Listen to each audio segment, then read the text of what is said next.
Alright folks, my name is Freyn and today I'm going to be doing something a little new for me, and that is a full tank review. I'm going to be focusing for this one on the Centurion Mk.5 AVRE, or Clunk, and it's fast becoming one of my favourite tanks to play in War Thunder, some of the most fun I've had in a long time, and I'd just like to go over it in a little more detail, talk about various aspects of the vehicle. Of course, this is the first time I've done this, so if there is anything you think I should do differently, should I do this again, please let me know. But for now, well, let's get started.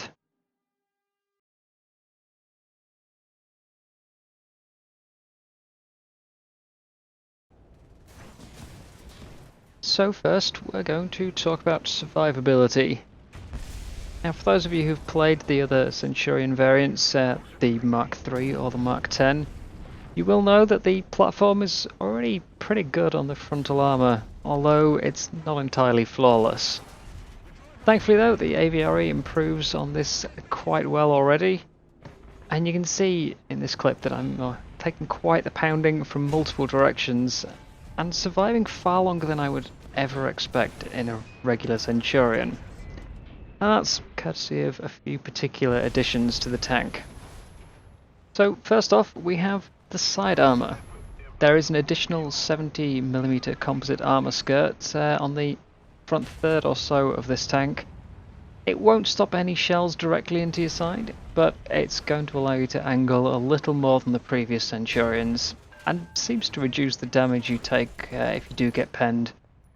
It protects the crew quite well. As far as frontal weak spots go, one of the Centurion's more traditional weak points is the lower front plate, and the AVRE does improve on this as well.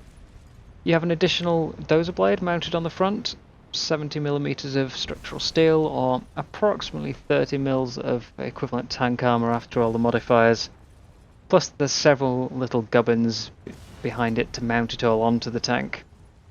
As a result, I've yet to experience a penetration in the lower plate. The combination of all the angles and the additional armour really reduce incoming shells quite comfortably.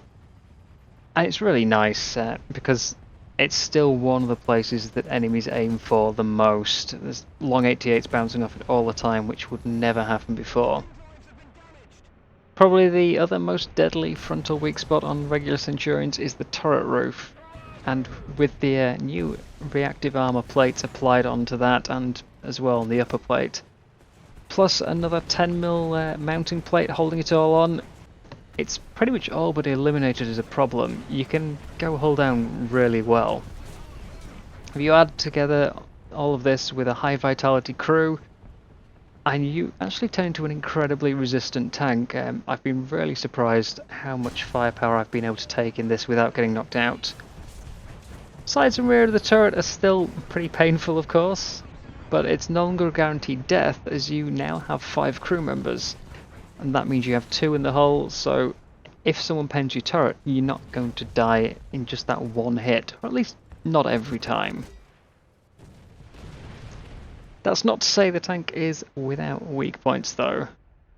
Most notably, the turret ring and lower half of the turret have been penned quite a bit. It's a source of pretty much all frontal penetrations I've had. You can see here this Lorraine that's firing at me while I'm repairing my breach. It's bouncing off the rest of the turret and off the upper plate. Admittedly, he's not aiming the best, but it's proving quite resistant to him until he ends up once again hitting that frontal weak point. But he got me in the end, and you can see exactly where the shell penned. Right there, just under the gun, the flatter and thinner part of the turret. If you can get hull down and only show the upper portion of your turret, it will make you incredibly tough to dislodge. And with the quite low velocity of this gun, you can actually hide even more than that. But there is one severe drawback to this tank in terms of survival, and that is the barrel. It breaks ridiculously easy, and you can see with this IS-4 here, he's taken out my barrel with just a few hits from his machine gun. He's got a dish skirt, a bit larger than normal, but a 50 cal will do pretty much the same, as will all anti-aircraft guns. It just really messes that barrel up. breaks so fast. The breach as well takes a bit more damage than I would like, but that's possibly just due to absorbing shrapnel that comes through the front of the turret. Overall though, much improved over the standard Centurion. You've still got your smoke launchers, and thanks to the more crippling effects of your own firepower, it can really survive quite a lot, but it isn't entirely without drawbacks.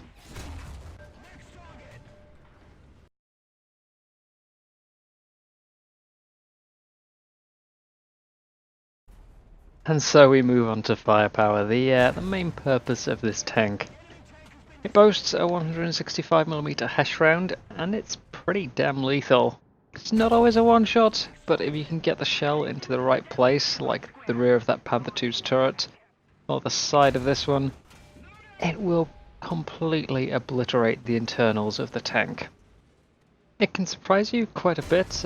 That shot there, I actually hit the rear of his tank away from the crew compartment, and again with this one, but still managed to completely wipe out the tank, and it's just due to the vast quantity of explosive present in it.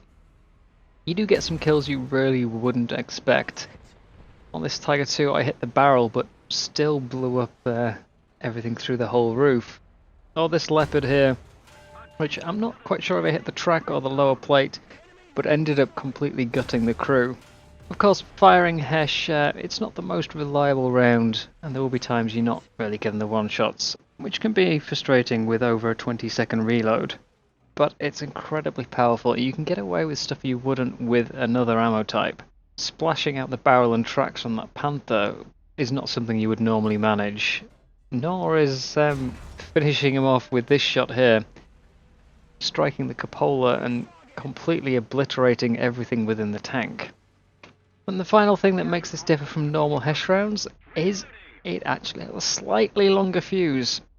Not much, only 2mm, but it is long enough that it allows it to go through metal fences, which you wouldn't with any other HESH, although not enough to go through a concrete wall or a tree. Now ideally you want to be fighting at closer ranges.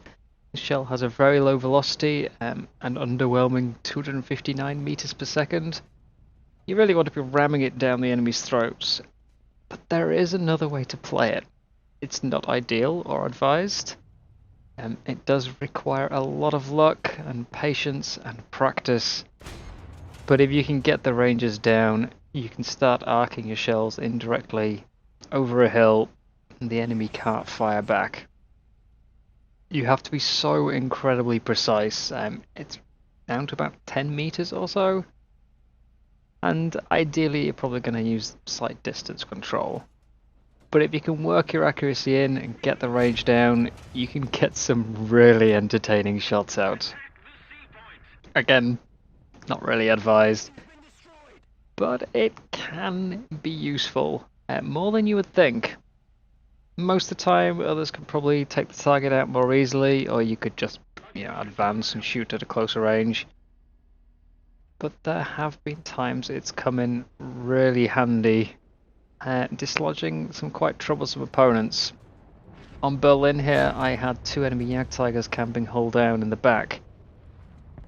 They've been pinning down the team and restricting our movement, but I know the range from previously having played on this map, and I was able to arc some shots over them to first try and get rid of them, clearing the way out for the rest of the team. So it ended up actually being pretty useful, and had I driven out into cover, they would have simply taken me out.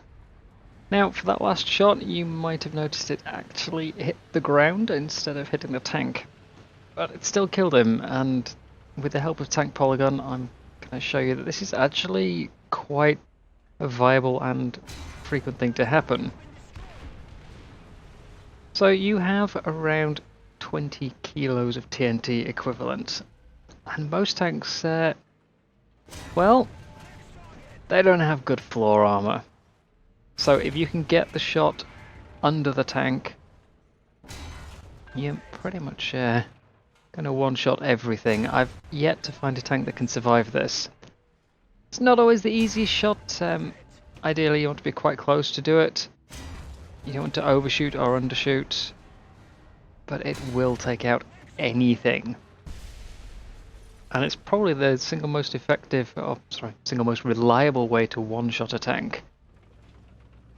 Now, moving on, your most common opponent is probably going to be the Tiger II.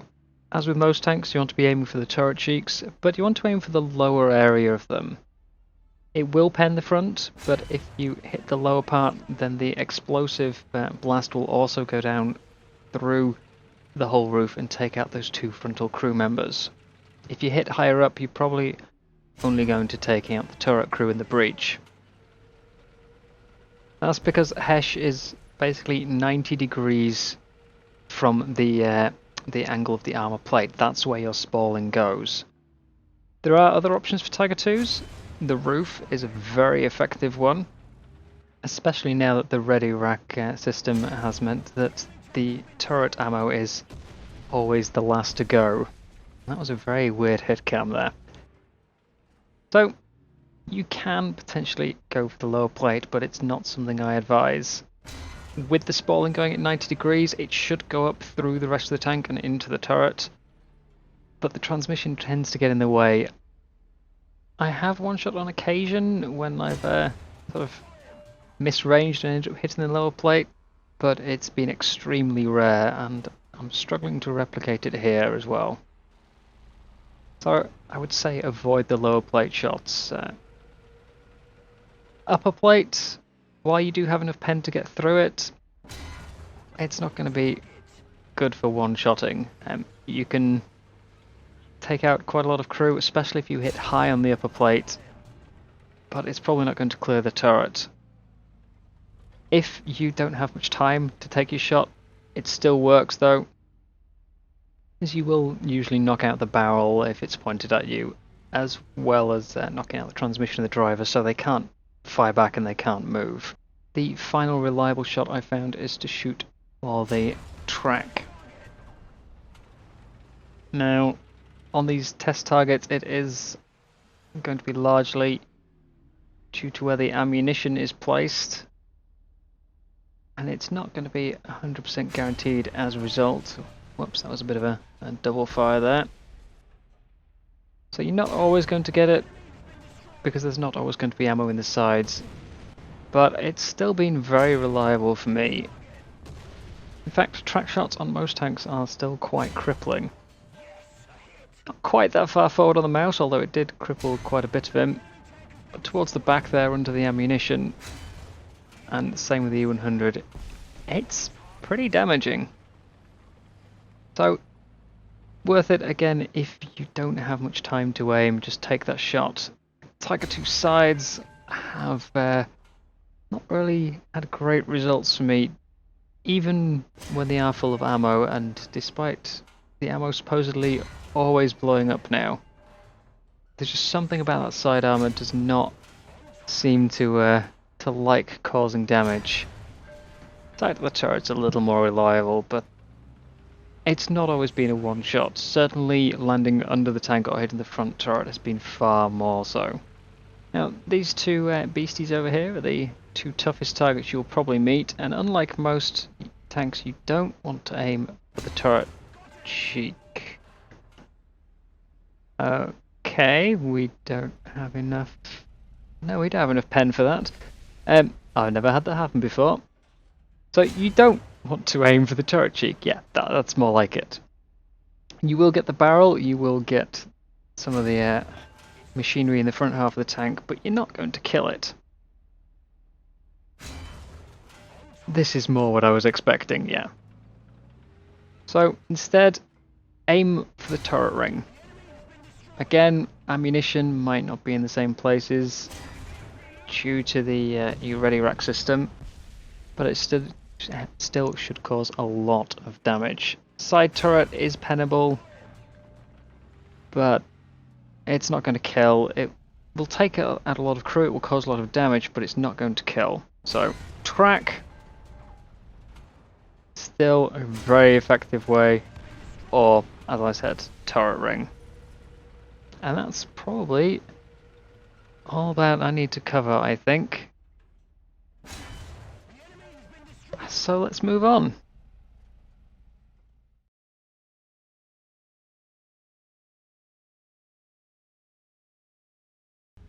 And so we come to the final of the tank trifecta, which is mobility. I had a few ideas how I wanted to show this, but unfortunately most are not doable, so we're going to go with this. First off, we're going to have a look at the rotation of the tank and how long does it take to turn a full 360 degrees. Note it is slightly sliding off to one side, it doesn't turn on a perfectly centered axis. And it's just over 20 seconds to do a full rotation. Next we'll move on to how long does it take to fully rotate the turret if you're using the hull as well. And that's much quicker. It can get around to look behind it if needed in just over 12 seconds. Finally, there is acceleration from a standing start on grassy terrain, the probably most common one you will find in the game, to reach its top speed of 34 kilometers an hour. Again, you're looking pretty much on par with the other Centurion variants at just over 13 seconds. And finally, for reverse gear. As before, same as the regular Centurion, maximum of 12 kilometers an hour, and it reaches it pretty much straight away, so you can get out of trouble quite well. There is also one mobility downside that all the Centurions have in common as well, which is hills. This does not turn especially well on a hill. This is just trying to rotate on the spot, and you can see, aside from sliding backwards, it is turning very slowly. Also climbs very slowly. Not exactly Speedy Gonzales here up this. But if you do want to turn on a hill, kick it into reverse when you're doing so, you'll get around much faster.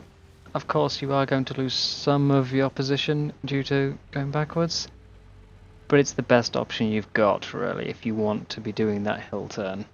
And I think that just about covers it for mobility. There's not really a great deal else to show. So we'll move on to the final sections.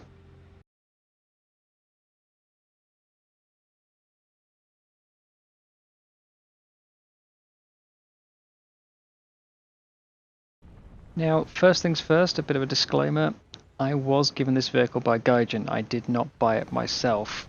And of course money is going to be of different value to everyone depending on how much you would do or do not have. But do I think this is worth it? Of course this is a very important question as this is a premium tank.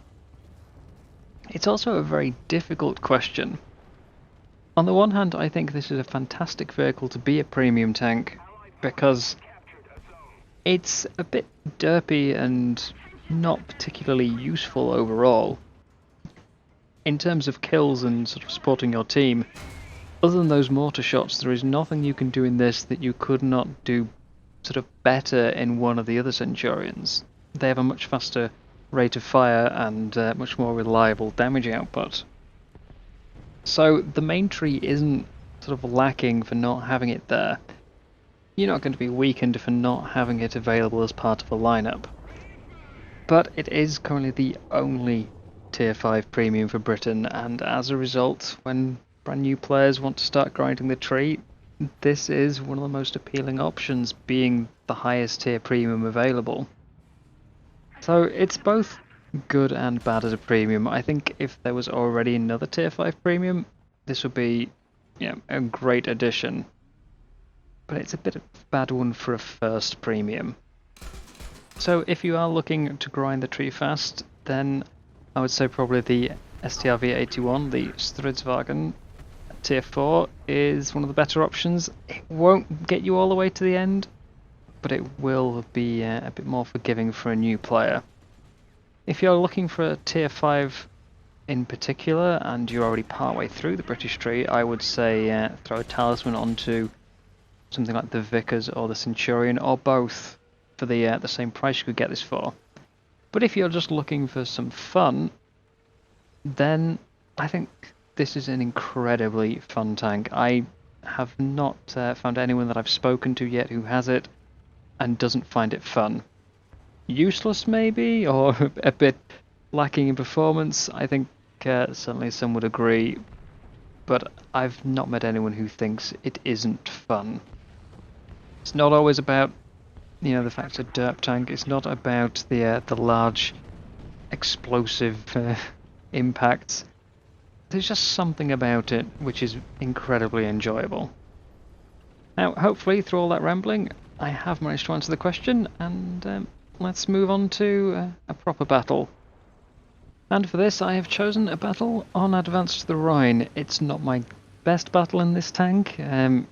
It's not one where I play spectacularly well. I certainly make some mistakes, I make some bad shots. And the enemy doesn't always play spectacularly as well. I get away with things I shouldn't.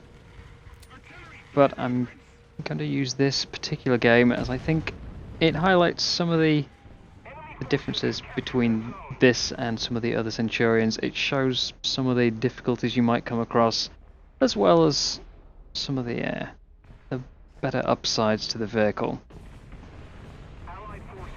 Now, for the start, I've chosen to come near the A point. It's a nice close range area of the map, ideal for a gun with this low velocity, and I've done a bit of range finding there early on so that if an enemy appears, I'm ready, I know where I'm going to be aiming. Although at just over 200 meters, that is still almost a second of flight time. If the shell's already in there, it doesn't really matter, but I might die before it arrives. So I can see nothing coming this way at the moment, but I'm also not really very well supported. With an expert and well-trained crew, I have just over 22.5-second reload, and that's not something you really want to be sitting around for without, you know, some sort of backup. But I'm going to start moving forwards, and we'll see what we can find. First target being this M47, who I just saw slightly too late. So we start turning towards him, and he bounces his first shot off my frontal plate there.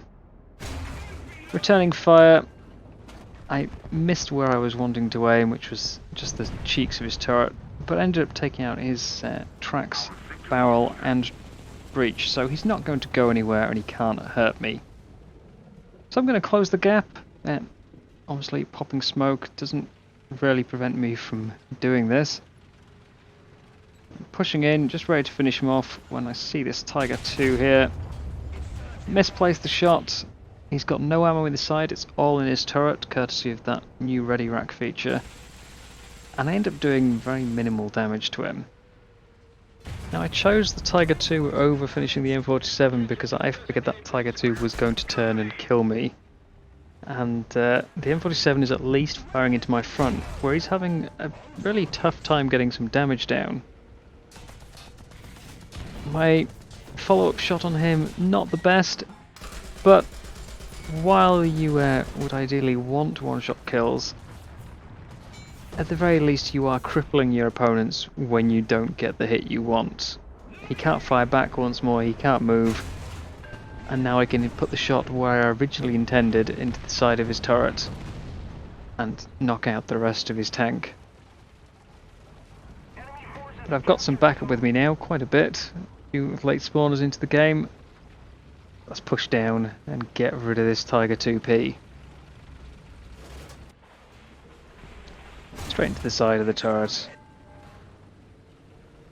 And again, you can see there some of the shrapnel going down through his whole roof. So, as I said before, not always a guaranteed one shot. You do still have to look out for your shot placement. I didn't do it particularly well in this game, but it certainly showcases some of the ups and downs of the shell type. On the one hand, you get to splash and cripple tanks, especially the barrel and the tracks, even if you misplace your shots. But on the other, you're probably wanting to get a one-shot kill given your lengthy reload. But at this stage of the game, I have noticed we are losing the C point, which means the enemy is pushed all the way up the east and is about to drive around into our back. So, while the rest of my team advances towards the enemy spawn, I'm turning, I'm going to come and see if I can defend A. I want to make sure they're coming sort of from my frontal arc, make sure I know where they are, and there's as little chance for me to be flanked as possible. Spot a damaged Ho-Ri driving down the road and peek out for a shot. Now I did finish him off, but because I hesitated over how sort of soon to peek for that, he got closer and could shoot me in the side. Had I done it earlier, that wreck would have been blocking me and he wouldn't have been able to get the shot. But this is where that 5th crew member I mentioned earlier comes in. He hit me in the turret, he took out 3 crew. If I was a normal Centurion, I would now be dead. But we're going to pop smoke behind me. That's the area I'm most vulnerable right now. Get a new loader from the cap. And I've spotted a tank coming down the road.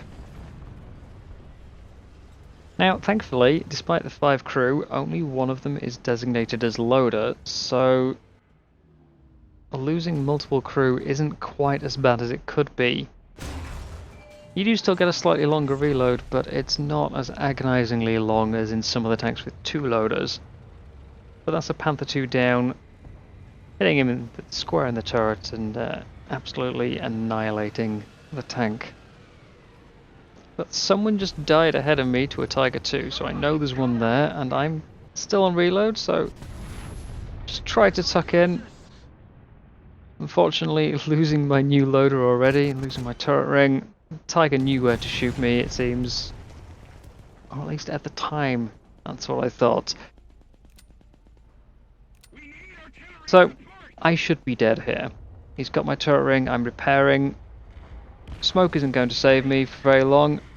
I've got a long reload to fulfill and he's coming straight for me, so back up. Pop some more smoke, just try and keep myself alive for as long as I can. It's unlikely to work. And he's got my barrel. That barrel is absolutely crippling. Now this, I should be dead. He knows I can't shoot. He can just wait for me to repair, drive around, and deal with me. But instead he chooses to sit head on and try and shoot for my more usual Centurion weak spots. And he's not managing it. So this is a good showing of how tough this can be compared to the regular Centurions. I still have that huge glaring turret ring weak spot, but he's just purely trying to go for the turret roof. The one place that works on a regular Centurion almost 100% of the time. I am trying to see if I can get my barrel in front of his. I don't want it to break again, really, but it's better than losing the tank. Now, this was very stupid of me. I figured he was going to realise I was repairing and drive around my side, so I cancelled the repair, decided to push back, hope for a teammate to appear. But then I noticed I was reloaded and shot anyway. Not my brightest moment, but again, it shows shooting a Tiger 2 in the turret face does work. It works really well. Not my greatest game. Certainly, I made some very stupid maneuvers in there, but you can see how resilient this tank is. All the ERA is now stripped from the roof from where that Tiger 2 was shooting it, but he didn't get through. And I've come out alive, 6 kills. Is a really tough nut to crack compared to the regular Centurions, and you need it with that reload. Now hopefully that has shown some of the ups and downs of the tank. This is the end of this game and subsequently the end of this review. Now if there is anything you would like to see me do differently, should I do one of these again, please let me know. I am still very unsure of how to go about these and make them as informative as I can. But in the meantime, thank you very much for watching. I hope you have enjoyed. I hope it's been useful.